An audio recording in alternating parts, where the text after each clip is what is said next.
The NSA spying. Tucker Carlson Tonight host Tucker Carlson said last week on his program that he has information from a whistleblower showing that the NSA is spying on him and planning to leak sensitive communications to get his show canceled. Tucker joins us right now. Tucker, it's great to have you this morning. Thank you so much for being here. Oh, yeah. You are the only people I get up for, Maria. It's an honor to be here. Yeah, you don't go on TV lightly to say the government is spying on me because you sound like a crazy person. And, of course, you would never say that unless you knew that it was true. And I did know that it was true, almost accidentally. I was in Washington for a funeral last week and ran into someone I know well who said, I have a message for you. And then proceeded to repeat back to me details from emails and texts that I sent and had told no one else about.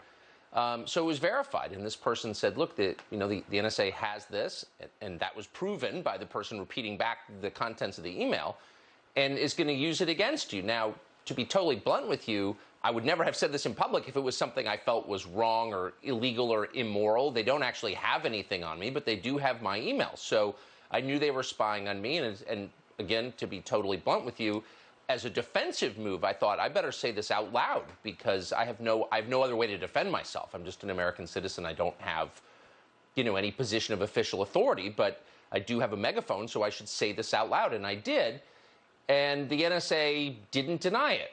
Then yesterday, I learned that, and this is going to come out soon, that the NSA leaked the contents of my email to journalists in an effort to discredit me. I know because I got a call from one of them saying, oh, this is what your email was about. So it is not in any way a figment of my imagination. It's confirmed. It's true.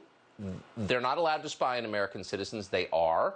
I think more ominously, they're using the information they gather to put leverage and to threaten opposition journalists, people who criticize the Biden administration. It's happening to me right now. And I think it's shocking, and I don't think we should put up with it in a free country. It's worse than shocking. This is the stuff of banana republics and third world countries. Tucker, there's no way that anybody else saw those emails, and this whistleblower relayed to you exactly what was in your communication, and there's no way anybody else could have seen those emails. There was one other person who knew that I sent the email, and it was my executive producer, Justin Wells. That's it. And I didn't mention it to anybody else, including my wife. I mean, there's just no possibility that anyone else could have known. And then again, yesterday, I got a call right before air at like 7:15 from a journalist I know and like. Not many left, but I do like this person. And he repeated back to me what's in my email. And he got it because the NSA had leaked it. So, yes, it's entirely real. And I thought long and hard before saying it because, your credibility is the currency, of course, if you're on television and you don't want to seem delusional or like a conspiracy nut or a crazy person. I try to be fact-based, to the extent that we can, and not be crazy and not say things that we can't prove, but this is actually true. And by the way, they essentially confirmed it. I had a shouting match last week with NSA officials where I asked them point blank. They said, well, you're not a target of an investigation, which is a term of art used in the so-called intel community. And I said, stop with your BS. Were you reading my emails or weren't you? Well, we're not going to respond to that. Really? You're not going to tell me whether you're reading my emails. Clearly you were. Why can't you tell me? We can't respond to that. So in other words, they won't answer your questions. They won't tell you why they won't answer your questions. And it's just like, shut up and obey, surf. They don't owe you an explanation. Yeah. And my view is, I'm a 52-year-old American citizen who pays his taxes and obeys the law. You can't treat me like I'm a peasant. I'm an American citizen. This is a republic.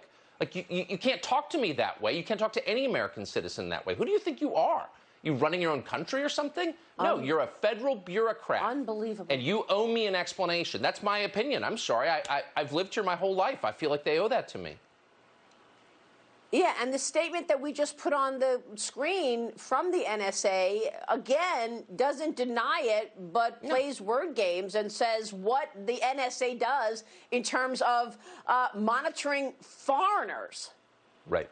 That's exactly right. And what's so striking to me is, look, I'm out of step with most people in journalism in Washington. Most of them are defenders of the Biden administration. They see themselves as Democratic Party operatives, et cetera, et cetera. But we're still all journalists. I mean, our job is still roughly the same, to gather information and give it to our readers and viewers. And this is a massive threat, not simply to me and my show, or you and your show, but to journalism itself, to the idea of a free press. You can't have a free press if the intel agencies are secretly spying on you and then using that information to threaten you and to control you. Like, this is a huge problem for the country.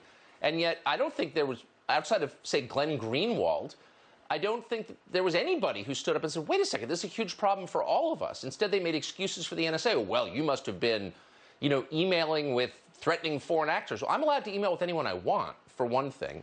I'm a journalist, right. And I'm an American, more importantly. It's none of your business who I'm emailing with. If you think I'm committing a crime, then charge me with it.